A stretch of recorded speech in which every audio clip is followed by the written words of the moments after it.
different.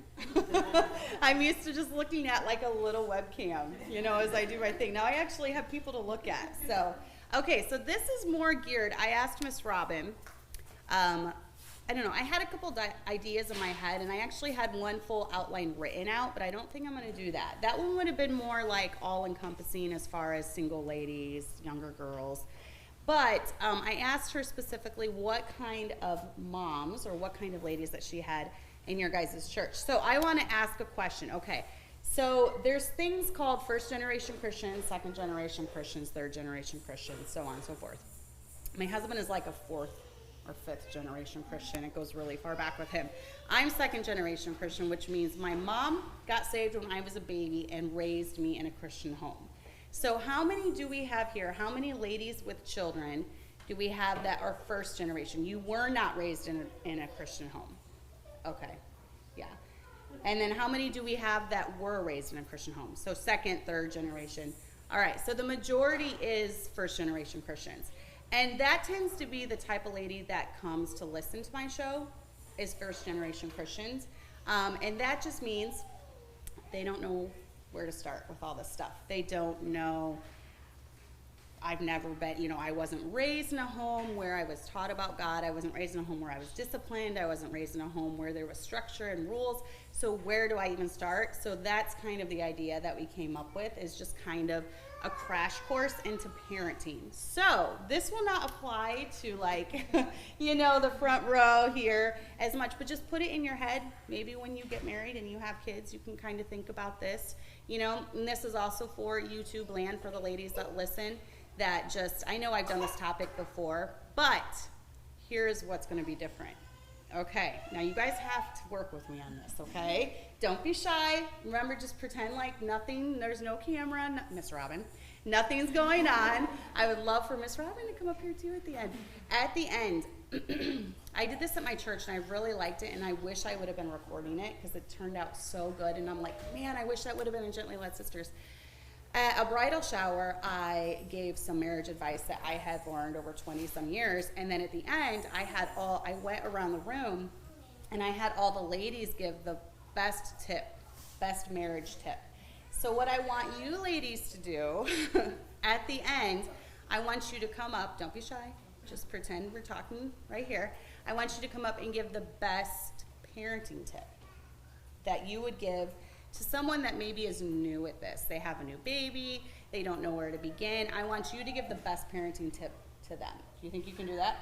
I'm seeing some nods. Miss Robin, do you think you could do it? Yes, oh, yay. Okay, so that's at the end. I'm gonna have you all just kind of come up, and I think it's really great having a soundboard of different advice and things that we've all learned. So, okay, so that's, now that we got that established, who is the mom here with the most children? Let's ask that. Who has 5 or more? Who has 6 or more? 7 or more? Who has 8? So do you have 9? 8. You have 8, so we're tied. Yeah. For the most. We're tied for the most kids. Okay, so you should have some nuggets too of parenting advice. Anyone basically with 1 or 2 should have some advice, right? So, okay, so this is geared towards those who haven't been saved long, all right? So there are so many questions that I get, so many emails, and I'm actually going to be going over a little bit.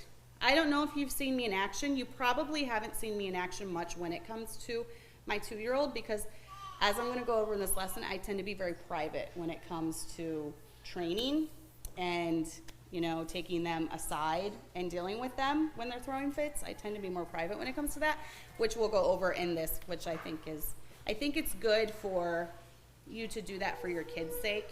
You know, you don't want to humiliate your children as they grow up. That is very important. You don't want to embarrass them in front of people. And I've seen that, and I can just see the shame on the child's face. We don't ever want to do something to our kids that's going to be such a lasting memory that they're going to have this sense of shame and embarrassment and humiliation. That's not the point of disciplining or training your children. So we're going to go over that too. But there are some verses. Let's go ahead and we're going to flip really quick. There's a bunch of Proverbs verses. I'm sure you guys all have them marked. But we're going to go real quick through those verses because there are biblical principles for child training. So Proverbs 22, I probably should have put these in order. Let's go to Proverbs 10:1 first. I remember this verse quite often because I've seen this through my life. Proverbs 10:1 says, the Proverbs of Solomon, a wise son maketh a glad father, but a foolish son is the heaviness of his mother. So that's really good. When you're training your child, that's a good verse to remember. Okay, there is a purpose, there is an end in sight. This is why I'm doing this. And then Proverbs 22:6. We're going to go through these quick as fast as I can turn to them. Proverbs 22:6, train up a child in the way he should go, and when he is old, he will not depart from it. Most of us know that. That's one of our parenting verses that we use a lot. Proverbs 29:17 says, correct thy son, and he shall give thee rest. Yea, he shall give delight unto thy soul. And this is one of the main reasons that I start young with my kids, because as you get old, and as you guys have trained kids, those of you that are veteran moms, you see this, Miss Robin, you see this. As they get to a certain age, we don't have to watch their every move. You know, we're able to let them go play and just relax. We don't have to stand over them, you know, helicopter parenting. We don't have to do that with our children. We're able to just have rest and, you know, relax. And that's why the little ages are so exhausting. And I'm 40 now. And I've got the 2-year-old and the baby, and I'm exhausted all the time from running after them. But my teenagers, wherever they are, I don't know, are they even in here? Oh, there's Abby. I think Chloe's helping with the babies. But my teenagers help out. Oh, she is. She's back there helping with the babies. My teenagers help out, you know, so I don't have to worry so much about them as we go through this. So, and then Proverbs, let's see. What one was that? Proverbs 29:15. Oh, Proverbs 29:15, the rod and reproof give wisdom, but a child left to himself bringeth his mother shame.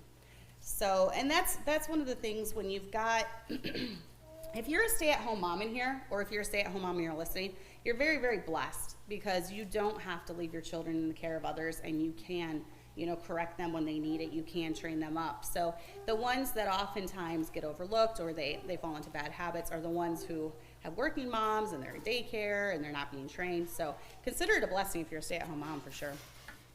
So using these biblical principles, and there are more verses, you guys can look them up.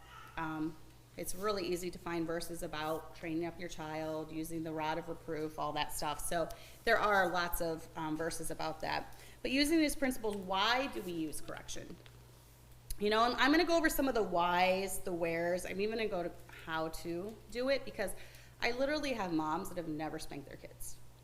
And I know spanking is a very taboo subject, but the Bible still says to spank. So we believe the Bible, right?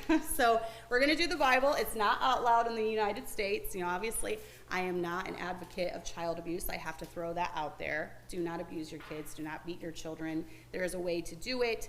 You know, the Lord made a way that they will be safe and they will not be harmed if you do it the correct way. So obviously, we do it because God said so, right? And then also, it'll protect them. You're teaching and instilling principles in your kids from a young age that is going to protect them from making wrong decisions later on in their life.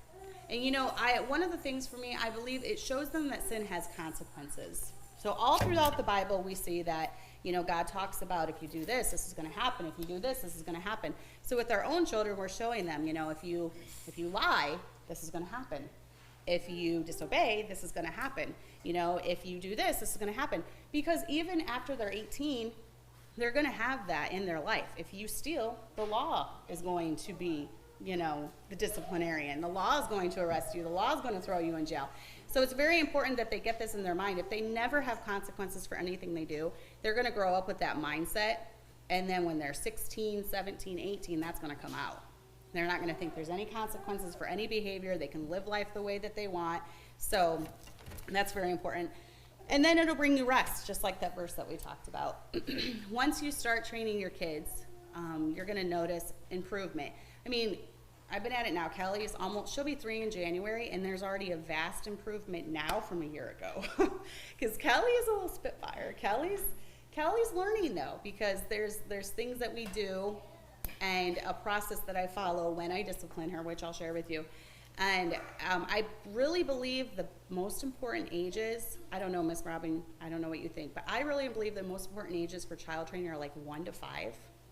I think that very, very early time is the best time to really instill the, at least getting them to obey you, not throw fits, you know, different things like that. So obviously they're hard, so that's a long process until they get married and they're out of your house. But as far as the actual establishing boundaries, establishing rules, it's very, very important from about 1 to 5.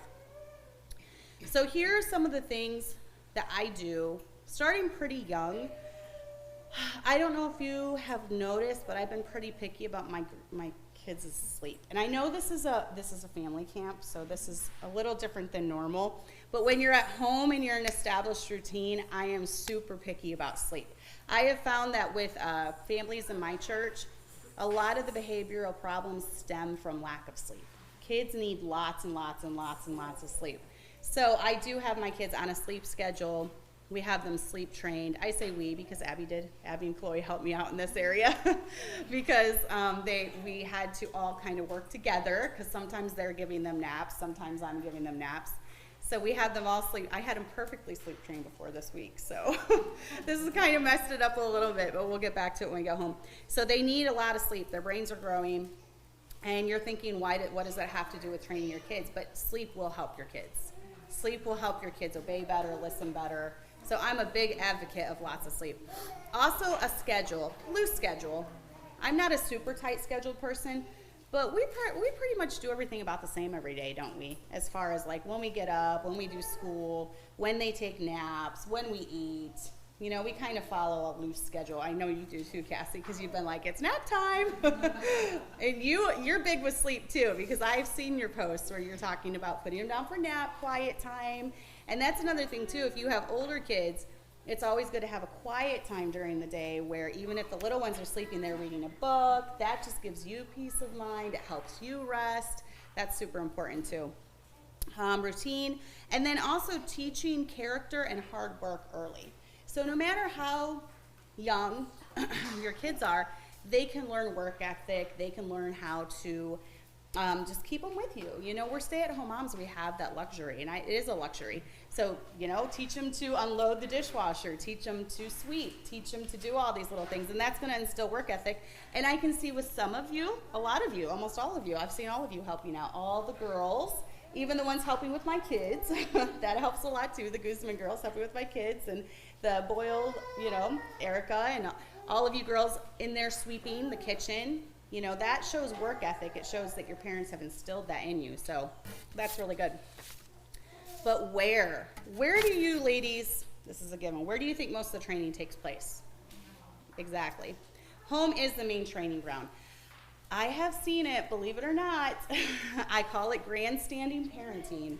I have seen it in churches where parents, they don't do any training at home, but then they get to church and they're embarrassed because their kid is throwing a temper tantrum all the time and acting up. So they grandstand parent.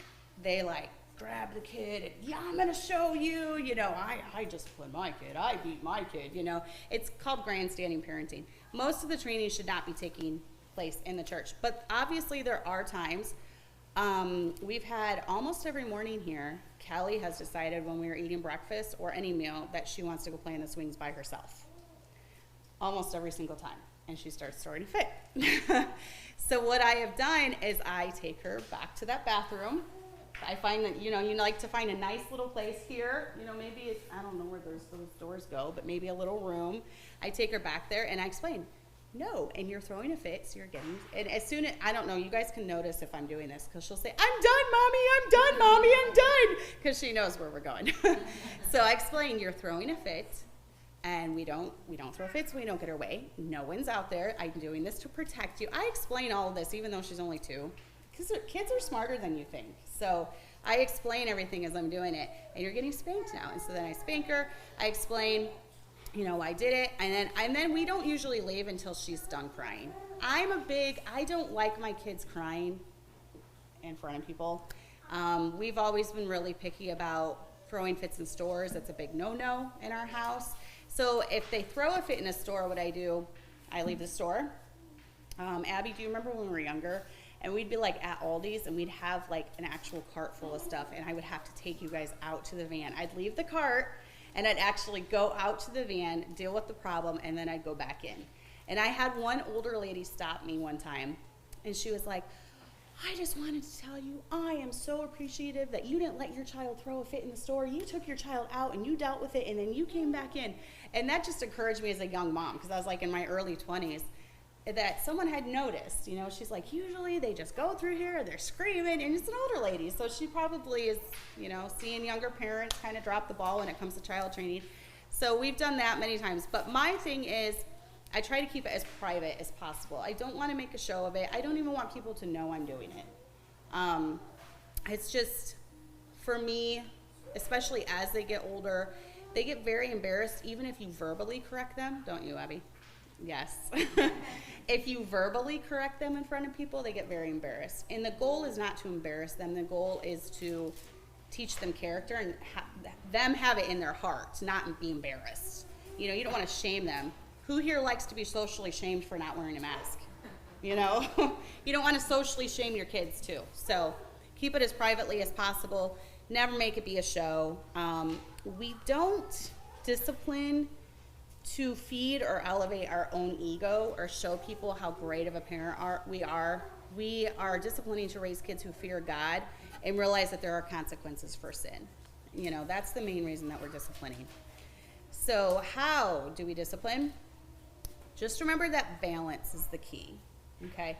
If you're just constantly, don't do that, beat, spank, and you're not ever giving praise, compliments, telling them I love you, you know, giving them affection, they're going to grow up and they're going to run away from all that. So you have to balance it with that love and the affection. Lana, we say I love you quite a bit in our house, don't we? We give hugs quite a bit in our house, don't we? Sometimes during the day, I'll just be like, come here, Lana. It's okay. I'll just be like, I love you. Be like, what else do I say to you? You're my favorite 7-year-old. Yes, I'll say, you're my favorite 7-year-old in the whole wide world. And I can just see her, even if she's having a bad day, she gets that little smile on her face right there. That's the one that she gets. So you got to balance out the correction with the love too. You got to tell them how much you like them or you love them, what they're good at. Allie, what do I always tell you you're good at? What are some things I tell you you're good at? Creativity and stuff. At what? Being creative. You're very creative. Hone in on their strengths. You don't always want to just hammer their weaknesses. You know, why do you always do this? Why do you always do that? You need to, you know, you're so pretty. Girls need to hear that from their moms. The mom really shapes how a girl sees herself quite a bit. If you've grown up in a home where your mom wasn't like that, you'll know what I'm talking about. And a lot of our self-esteem and self-confidence issues come from how our mom interacted with us. And so I've tried to always, you know, I kind of grew up in a home where that was very sparse. So I've kind of tried, but my dad was really good at it. My dad was always like, you're so beautiful, you're gonna make a great wife, you're gonna make a great mother. And so I've always tried to kind of do that with my own girls because it does help your self-confidence. And self-confidence isn't a bad thing. You wanna be, and that was the other lesson I was thinking about doing, was just being confident in who God made you, being accepting your personality that God gave you. So that'll be on a Gently Led Sisters here in the next couple of weeks. So you guys will see that one eventually too, since I already wrote it out. And then also start early. But one of my pet peeves and I'm like interacting with my kids here. Abby, what's one of my pet peeves with spanking parents who start? I do not like it when people tell you to spank a baby. That is my pet peeve. I do not like that at all. Don't spank babies. Babies pretty much don't even have a concept of yes, no, right, wrong until they're around 1. I would say right around 1. Like, look at Benji over there. He doesn't know. Can you imagine Cassie being like, don't grab that. Oh, bad, you know, and then smacking him? That's horrible. So babies, punishing babies is my trigger thing. I don't like that at all. Around 1 is where they kind of start learning. Hannah's getting there. She's almost there. And she's learning no. So be like, no, don't touch it. And she'll look at it and she'll go, bop. bop. That's her thing, bop, bop. She'll do that. And so, and then if she does try to reach for something, and we say no, we'll just kind of tap her hand. You do age-appropriate discipline. You don't need to bring out a paddle for a 1-year-old or a 2-year-old or a 3-year-old, you know. With Callie, when we're places, I know a lot of people don't believe in using your hand, but I use my hand. Just a small stick, something like that. You know, age-appropriate discipline. You only need a couple little stings will do it, and they'll learn very quickly. And it's in your voice, you know. If you're just like, no, no, Johnny, you know, they're not gonna get that. So what I like to do is that even when I have little kids, I like to get down on their level. So I don't, even when I'm interacting with your guys' kids, I like to get down on their level. I like to talk to them. You know, they like, otherwise they're just like this. So I've noticed kids respond better when you get down to their level and you talk to them, you know, face to face. So I like to get down to their level. I like to explain. And it's just, you don't need to just be like, wow, you know, just wailing them. That's not what discipline is. It's not about how hard or, you know, it's about consistency.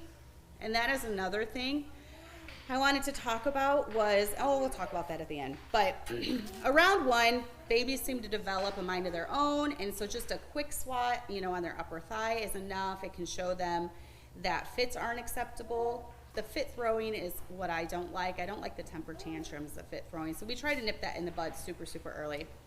You know, if a fit is thrown, take them calmly somewhere privately.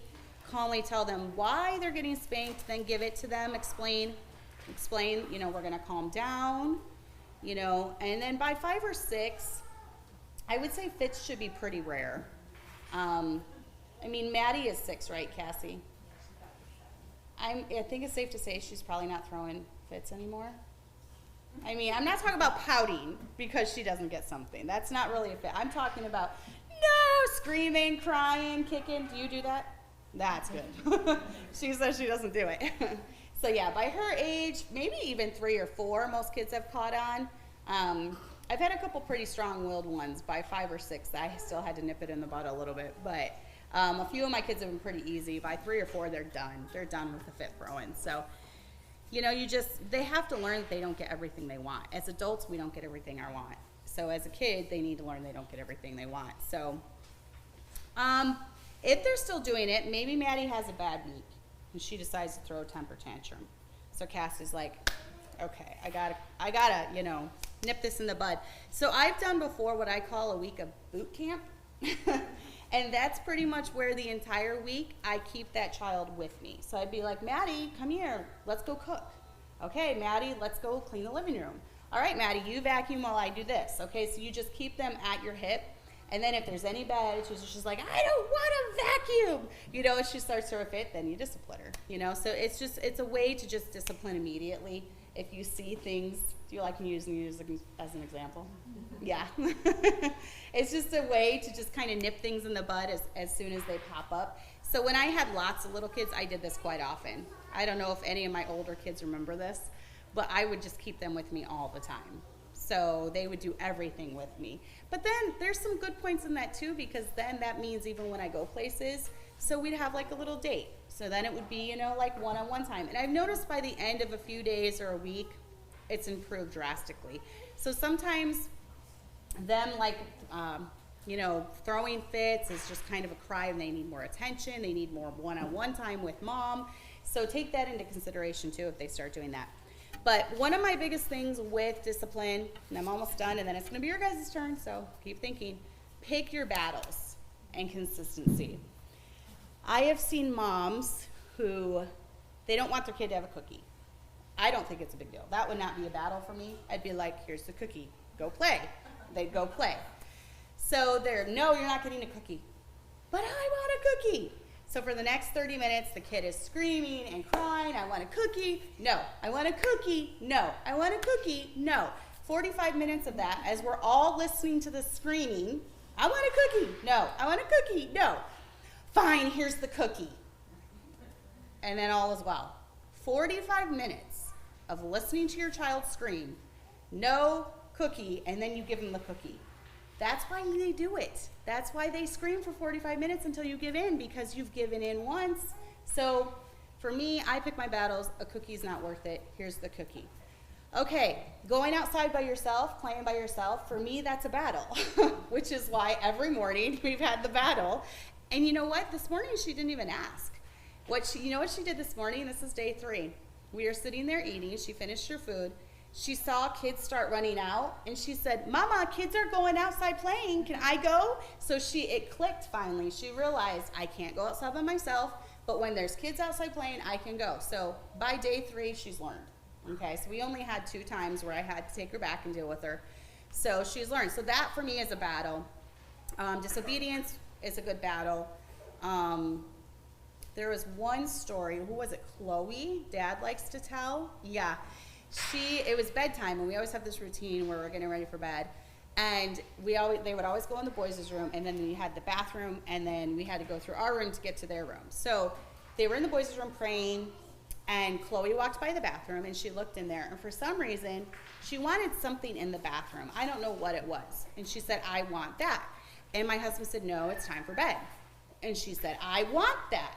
And he said, "No, we're going to bed." And so she started throwing a fit. And so she threw a fit right there in the hallway. He dealt with it, and she kept saying, "I'm not going to bed. I want that." And so it was like over and over and over. He had to explain, "You're not getting that. No, no, no." And so finally she gave in. She went to her bed. It was like 30 minutes or something. The next night they did the same thing. They went in there and prayed. She started walking down the hall. She stopped at the bathroom. She looked in. She looked at him, and he was just like, she looked back, and then she said, and then just kept walking to her room. So it was like she learned, okay, yeah, Dad's going to win. You know, this is a battle. I'm not even going to try. So they do. Kids are smart. They learn, but you got to pick your battles, and you got to be consistent. If you say no to the cookie, you got to stick to no to the cookie. If you say no to, whatever it is, you have to stick to it. Don't say no and then give in, because they're going to learn that, and that's why I would definitely pick your battles. And then you win the battle that you pick, okay? So stick with it. Be consistent. Be calm. You don't need to be a crazy woman. Be calm when you're disciplining, because your kids are going to pick up on your emotion. If you're just like screaming and, flinging your hand, and they're going to feed off of that, and it's not going to be good. So it is exhausting, but it will pay off eventually. Eventually your kids, those of you who have little kids right now, you feel like all you do is discipline, right? But it will pay off eventually. And you're going to have rest, and you're not going to be as tired. And all of us moms with teenagers say amen. It does pay off eventually. So that is what I have. If you guys have any questions that are watching, go ahead, put them in the comments. But now we're going to get some advice from other ladies. So this is my favorite part, because I like hearing advice from other ladies too. So all of you in the back too, Cassie, yes, stop shaking your head no at me. I want to hear your guys' advice. Miss Robin, you want to go first? Yay! Okay, so she's going to give us her advice of some of the best parenting advice she has to give. No pressure. There's several things, but the first thing that popped into my head was the last thing you went over, choose your battles. But once you say no, you have to stick with it. Like a Sunday morning, your child wants to wear one pair of shoes, you want them to wear another pair of shoes.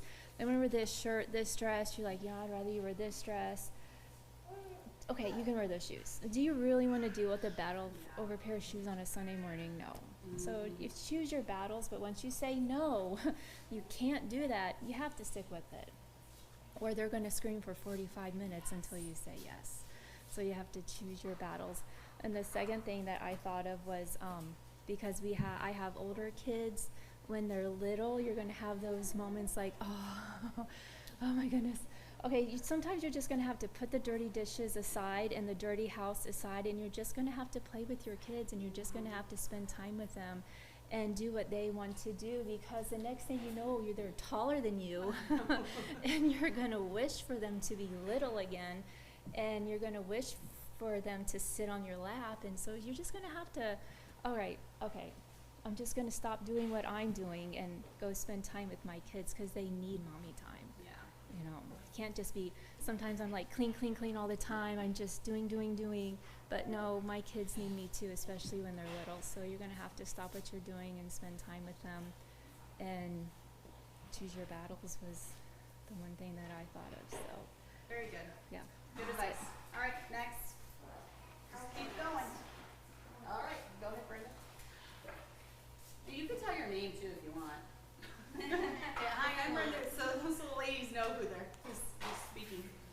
Okay, so I'm Brenda Guzman, and I have 8 kids, 6 girls, 2 boys. My oldest is Jonathan. He just turned 15, well, in May. And then my youngest is Graziana, and she's 3. So, like Sister Robin said, there's a lot of advice that really needs to be out there. And I understand a lot of young, not even younger, first-time mothers or even first-time saved moms are coming from a world that they don't, it's a totally different type of discipline. So it's something that I had to learn, but I kind of knew that I didn't want to be like my mom. She was more on the abusive end, but it did help me because it does instill, when you spank your children, it does help. My advice is, if you instill fear, a good fear. People hear fear and they think it's bad, but the Bible does tell us that we should fear the Lord. And so in a good way, if the children fear us, they will see that when they grow up, they will have that sense of fear for the Lord. And that's what I try to teach my children is God is real. My biggest fear, and I use the word fear, is that they grow up and they turn away from God. So if I instill to them prayer, no matter how busy we are, we have to take time in the morning to pray, to talk to God, to make him real. Make God real in your home. Read your Bible. I've talked to, I hate to use the word nosy, but I like information. So I'll come up to parents and I'll say, so do you read your Bible? Do your kids read your Bible? It's because I want to know what other people are doing in their homes, because if they're doing something I can benefit from, I want to hear it. So I've noticed that many parents, even Christian moms, even people maybe in this room, don't read their Bible daily. And that is a no-no. In our house, you read your Bible first, before anything. Why? Because we grow up and we get busy. And if we teach our children that God is on the back burner, oh, I have to attend breakfast, or I have to attend whatever, shower, or whatever it is before God, you're going to grow up. And they're not going to have that, train a child as the way he should go and he shall not depart from it. He's not going to have that training. So he's going to put God back. So in our house, God comes first. And that's the best advice I can give any parent and any human being that is, wants to serve the Lord. Put God first. Make him real in your house and teach them to fear the Lord, because fearing the Lord is the beginning of knowledge and wisdom, and that's what you want your children to have. One thing that really, because Jonathan is so much into science, it scares me. I don't want, when he turns 18, he says, I believe in evolution. I put God on the back burner. I make sure he's prayed up. He's read his Bible, taken notes. Make them take notes. Make them, how do you know anybody if the Word of God is here? I tell them, this is the living Word. You want to know who God is? Open your Bible. You can't say, I know God, and not read his Word. Then you don't know God. You can't wait for the pastor to read it for you, or mom and dad to read it for you. You have to pick up your Bible and get to know who God is and what he expects from each and one of us. This is the best advice that I can give, because when they grow up, when you guys grow up, you're going to make a choice. And you're going to say, you know what? I've heard it in the old IFB churches that we've been to. Oh, I'm so sick of hearing about God. Their heart is not in the right place, because mom and dad didn't get up and make sure this comes first. The Word of God, the true living water. So that's my best advice. Yeah, another thing too about even just reading the Bible, there's a nice app that you can get on your phone too, where some days when you're really busy, you can just listen while you're getting ready. It's really cool. So for me, it depends on if you're auditory. Some people are visual. I'm a visual, but I also auditory I can learn too. So, okay, who's next? All right, Ashlyn. kind of like back up what she was saying about also being very intentional in what you do with your children in every single thing. That's something I really had to hone in with, especially lately, I feel like. Kind of in that boot camp mindset you were hitting on, that's kind of been where we've been at home. Everything we've been doing, especially lately, has been very intentional, very like, okay, we're in the car. What are we going to do? Sawyer, you're going to turn the hymns on for me. He does it without even asking anymore. He knows. He has actually developed a conscience about it, like a conviction. Like, this is what we do in the car. We turn on the music. We listen to the hymns. And then, like, if it's not hymns, if it's a long drive, we hit on a sermon. So we did on the way here. Having those little nuggets of just, like, we're being intentional about this decision, and it's where you're really kind of instilling it in their hearts to where they develop those convictions, I think has helped our family a lot. And then, like, also just kind of hitting on another thing is remembering that what works for your family isn't going to work for everyone else. You and I were talking about this. You have your structure. You have your boundaries. Those stay no matter where you go. Because at the end of the day, we're going to come back home, and if you did wrong, you're going to get disciplined at home. And I always tell my kids, I'm like, listen, if it's at church and you do it, the discipline is going to be twice as bad at home because you did wrong at church. And they know that now. And they don't, I mean, they're not perfect, but they don't play around as much because it's like they don't want that at home. You know, they don't want that double discipline at home. So that has helped a lot because my children are 9, 7, 4, and 1. So sometimes I feel very outnumbered as a mother. So I'm like, all right, we're done. We're done. We're setting these firm boundaries, and I'm like, we're sticking to these. And I'm like, I don't know how I would be able to go to Walmart, to be honest, without it. And it's like, I only have 4. So that's kind of like something that we've really been doing that has been working for my family. And I encourage it because you're only going to have more, Lord willing, and it's like you got to get going on it when they're, you know, at these fundamental ages where you can still train, because when they get to like 13, it's a lot harder to kind of go back and try and fix some of that stuff. Yeah. So. Good. Yeah, also, I like what she said about what's good for your house, because Brenda might have rules that I don't have, you know, and Ashley might have rules that I don't have, but you do what works for obviously what your husband wants first, right? So what is important to him? To my husband, sleep and the kids not throwing fits in public is important to him. So we focus on those quite a bit. So you gonna come, Cassie? Yes. Don't roll your eyes at me. She's got a naked baby right now. Yeah, he needs a change. Okay, so I think one thing that I have learned lately that we do struggle with at home, I think is a good advice, is being able to treat all your children the same.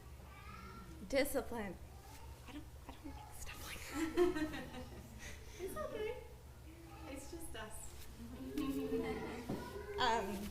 But just disciplining them the same, like, you know, not making Susie look bad or worse than Bobby because but they did the same thing, you know, just being able to treat them the same, love them the same. It's okay. And then also a big thing for me is like you said, just sticking to a routine, especially in my house. We are like, I don't want to say I'm a drill sergeant, but when it comes to naps and it comes to schedules, it works best for my family. You know, I want to make sure everything is done and my house is clean and dinner is on the table when my husband gets home so that we can spend as much time as a family together, you know. That's a priority for him. Yeah, he wants to be able to not come home and have to pick up after everybody or have to clean, you know, messes out in the yard because the kids just left a mess. But so I think the biggest advice, is just making sure that, you know, you have your standards, but at the same time, it's, you know, like you said, like you're doing what your husband wants you to do first, but then what's good for your home, but then making sure that your children know. So every morning, this is what we're doing. Like, if it's changed, there's something wrong with mom. You know, it's not me. You know, why aren't we eating breakfast at 8? You know, why is mom still in bed? But but it's like, you know, you have a structure in your home, so that way that, you know, even as the little kids grow and then they learn and they see the other kids, like, oh, this is what we're to do. Yes, yeah. Tell them. But that, and then, yeah, that's just, I think that's the biggest thing a lot of people struggle with, and I see it is, you know, you get on to someone so hard because they didn't listen to you, or they did throw a fit. But then, you know, there's sweet Madeline who can throw a fit too, and it's just like, oh, you know, we'll deal with you later, and then you just move on. Or the parents, another one is, you know, when we get home, you're going to get a spanking for X, Y, and Z, okay? And then you get home, and it's go brush your teeth, let's get in bed, and you forget about it. And the hard thing is with children, you know, 4 and under is when you know, you don't need to tell them, hey, we're going to get a spanking. You need to just go take them, and they need to get corrected for what they did, because they don't understand 3 or 4 hours later when we get home and they're getting a spanking. They're like, what did I do? You know, they don't understand that. They don't remember that. So when they're really little, I think the best thing is just to take care of it on spot. You know, older kids, 7, 8, 9, 10, it's easier to be like, you know, don't talk to me like that. And when we get home, we'll deal with it, you know, and they understand. You can sit them down and be like, do you remember what you said or what you did? And then take care of it. So I think there's a time for, you know, discipline in each area. But I can't stand that when we get home, we're going to spank, and then we just go on and brush our teeth and get to bed. And then the kids are like, I didn't get a spanking, you know. So that's the biggest thing. Okay. Good job. Good job. She did it. See? No, that's why when they're 2, when they're under 4, that's why I kind of, even if there's a fit going on in public, I take them aside and deal with it, because they will. Kelly would forget by the time we got home. All right. No?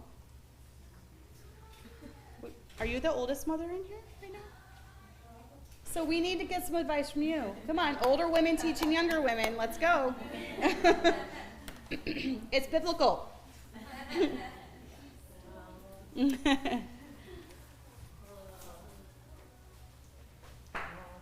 Since I am the oldest, I think, I would say, so like you've said, you know, discipline your children with love. That's really, and, you know, let them know what you're disciplining them for.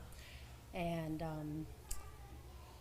let's see, but, you know, the good thing about it, so you take care of your children, and you know what, take the time with your children when they're little. Everything else will be there. Your dirty house, your dishes, your yard, you know, everything. Your kids will not be little forever. They grow up, you know, move away or whatever, but I'm gonna cry. But there is a golden end. You get grandchildren. Praise the Lord for grandchildren. Your kids grow up and get married, and you acquire daughter-in-laws and son-in-laws, and but the grandchildren are very precious, and then you have them, and you can spoil them and send them home and let the parents discipline them. No, I'm teasing. You still have to discipline grandchildren too, believe me. But anyway, that's if I could give any one thing, it is love your children as much as you can, and as they're little and as they grow up, and because they will grow up, believe me, they do not stay little, and then praise the Lord, you will hopefully get grandchildren. Yes. That's the best part. It does, it gets better. Yes. It's already gotten better for me. No, I learned, when I was a younger mom, I was very regimented. This has to get done and this has to get done. The house has to be perfect. As I've gotten older, my expectations have gone lower with the house, and I'd rather put it with my kids, do stuff with my kids, go somewhere with my kids, you know. It does help that I have teenagers that help out with the housework now, so they do a lot of that. I'm able to spend more time with my younger kids, which is really nice. So, Lindsay, do you want to say anything?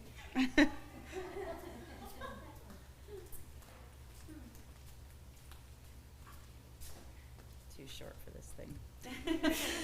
Stand over here. Stand on the other side so the microphone. The microphone. Yep. Well, I only have 2 kids, and number 3's on the way.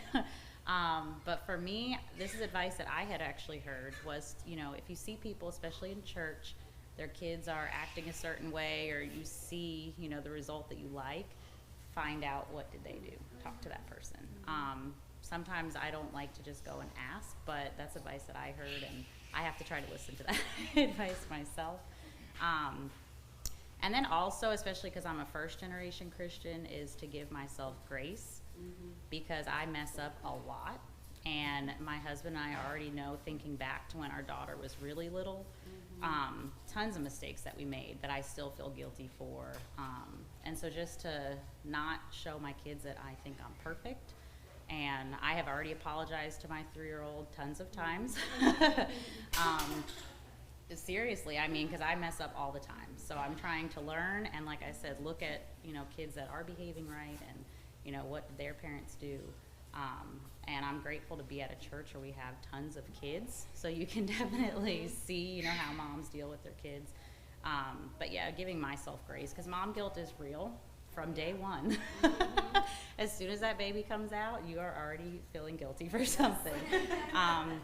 So that's my biggest thing, is just, that might not be directly to my child, but just, you know, forgiving myself and just here she comes, letting them know. My son is too little to understand, but letting her know that, you know, mommy's sorry, or I did this and that was wrong, and apologize. And that kind of teaches them that too, that if they mess up, it's okay, and to fix it.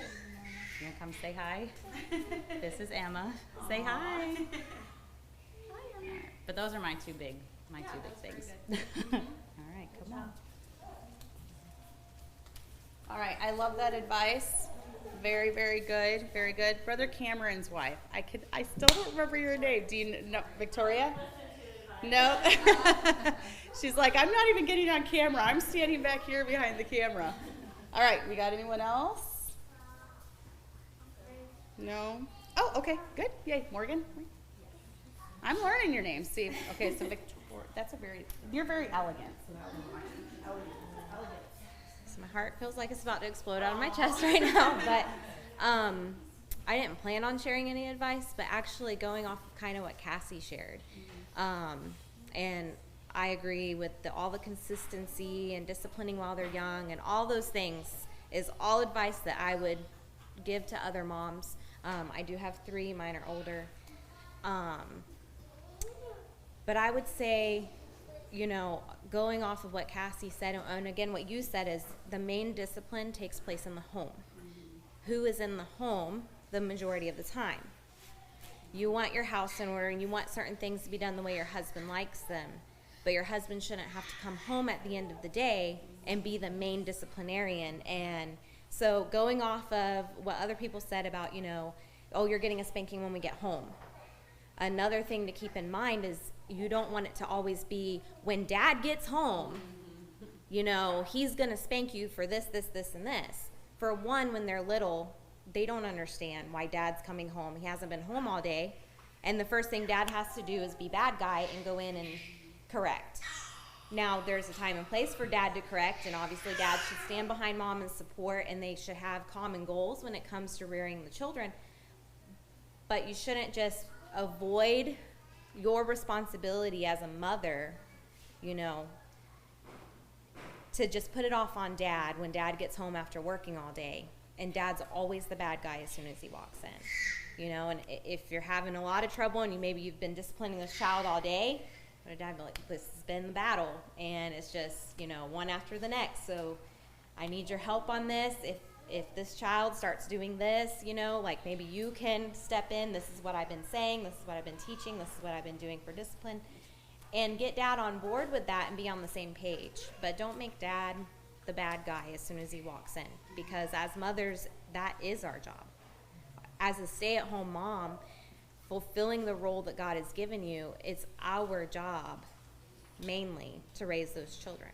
And although those children need their father and they need discipline from their father, they need love and discipline from both sides. So, don't make dad always be the bad guy. And then the other thing I would add to that is, talk to your children. Let them know, especially first, second generation. I know me and Miss Flo, she needs to get up here because we talk about being bad moms all the time, right? We have that mom guilt and we feel like, am I ruining my kids? That's your number one fear. But one of my number one prayers, is that my children will grow up to serve the Lord, that they will still want to be with their parents when they're older, like spend time with us and just be close with us like I feel like we are now, and, keeping your children's hearts. And I think one of the best ways to do that is not be hypocritical and admit when we do mess up. Like Lindsay said, we make mistakes, we make lots of mistakes, and your children, even from a very young age, are very smart, and they recognize that. When mom's saying, hey, I see this behavior I don't like, and this, you don't do this, and I'm correcting you for this, but then mom turns around and displays that same behavior, you're your child's first and best example. And a lot of times, I'm sure you've all been there, you see a child do something that you don't like, and you're like, that was me. And it's true. I mean, in the home, you're the example that they have, and majority of the time, good and bad behaviors, whether you recognize it or not, comes from you. So, be humble enough to recognize, oh, that was bad, but they got it honestly. And work on yourself at the same time as instilling, obviously you want them to be better than you, right? So you're going to instill that discipline. But also just be forward with them. Like, look, I know why you did that, because you've seen mommy do that, and just be honest with them and be upfront with them about that, and they'll see, okay, mom's not trying to be a hypocrite or be, two-faced about it. She's just, we make mistakes. And then at the same time, remember that, give them grace when they're working on a bad habit or whatever, and maybe you're disciplining a lot, but also let them know that, you love them through that, and give them grace because you would want the same for yourself, especially when it comes to those character things when they get older. Obviously with little training, it's a lot of what's already been talked about. It's consistency and stuff. But when they get older, it's not just, oh, okay, my job is done. You're constantly working on their hearts. And if you're not doing that, they're just drifting away and drifting away. And next thing you know, you wake up and they're gone and they're moved out, but they don't even want to come around or come to church or serve the Lord. And so, I feel like I fail at it every day, but that's one of my prayers, is that I can keep my children's hearts and that I can train them to go and be servants of the Lord, so. Good job. So I think some of you are natural born speakers. Seems that way. Okay, Miss Flo. Yes, come on. And then we're just about wrapping up. I don't know how long you guys are going, so if you guys got anything else, be thinking. So I was gonna say what Lindsay mentioned about saying sorry and making mistakes, because I am that mom who's like, I'll admit, I think I've done it more than once, and I'm not ashamed, But then when I realize it, I'll say sorry and just admit it right away. And sometimes I haven't, because I'm human, I can be prideful, but being a mom, it can humble you. because you don't know what you're doing a lot of times, or you want to know what you're doing, or you don't want anyone telling you what you're doing, you know. So I was going to say just being ready to say sorry and just living life with your kids, you know, being able to, the day-to-day, like you said, being at home is a luxury. So if everything happens at home, the good and the bad, it's okay for them to see that as mom, because when they become mom for themselves, they can look back and say, that was a bad experience, but I remember when mom, even if it was the next day, I came back and I said sorry for it. It took me a while, but you know, at least I did that. So I was gonna say that, and then the second thing is, I'm kind of like you, and Cassie, where you have a regimen and you're kind of, you know, you're ready to discipline, and I am that mom who's helicoptering and making sure, like, I want to make sure I get to you, or I know where you are at that young age, you know. But the balance, I think, is try to have joy in it. I know as they're little and all you're doing is just pour, pour, pour, and you're so exhausted. So I understand when that's like, I need my husband to pour, pour, pour, or I need my friend to call me. You know, I need to get outside, the break, right? At a young age, it's hard sometimes to see the joy, but as they're older, it's like, have that joy in the home. I think that's very important. I like what you said with the girls, where you're telling them, you're my favorite 7-year-old. I'll say that to my kids. I'm like, you're the best Nolan I've ever met. I've never met I'll say that stuff to KK, like, you're my favorite Cadence in all the land. I'll say stuff like that. But to have fun, especially as they get older, you know, and my oldest is going to be 14, and he's going to be a man one day, and so having fun and talking to him, and then like reminding him of, well, reminding all the kids, remember the eternal things, you know. When you want to capture their heart, I think the biggest thing is to remind them of eternal things, like eternal life. I'll remind them, hey, you know, you're going to do way better than I did when you're 18 years old and you can serve the Lord and you do it on your own. Think of all the people that God will use you through to get saved, like reminding them of the things that they're reaching for. With my boys, when they're doing schoolwork, I'll remind them, hey, if you can get to 2 o'clock and finish this test, finish this lesson, you know, you're going to create a habit at work where, you know, you're going to be a good employee. Or when they fail and, you know, they didn't do good, I'll remind them, you're not going to be a good employee if you're failing in this area. You know, hit both sides, the good and the bad. But reminding them of eternal things, I think that's really important, that, you know, some things are temporary and there's a prize right at the end, but if, you know, they already have eternal life, or sometimes those temporary things, they're like, the next minute they don't even want it, you know. But if you remind them of what's to come after with the Lord, you know, at least for the boys, and I know for the girls too, like, it makes it worth, they're more motivated, I guess. Even for me, you know, having kids, it's there and it's done, right? You have the baby, but then you look at all the work until they become an adult. But if I remember the eternal things of, hey, I hope the next generation, I hope, you know, their kids and the next kids, they learn how to live a Christian life.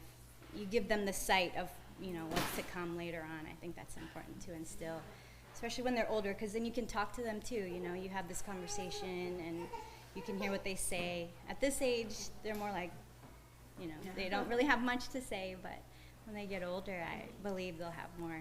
You'll have a greater conversation with them too. All right. Good. Great advice. All right. Do we have any more? Any more advice? Final call. I don't see any hands. Nope. Everyone's like, no. Don't raise your hand. Don't touch your head. Don't scratch your nose. All right. Well, good. I think this went good. See, look at all that good advice we got. You guys. I say it's an Illinois thing to say you guys. You guys just means ladies, whatever. you gals had a lot of good advice to offer. So I don't know. Did you think that helped you at all? You know, for future reference? When you have kids, maybe? You can remember some of this stuff. So thanks, ladies, for being here.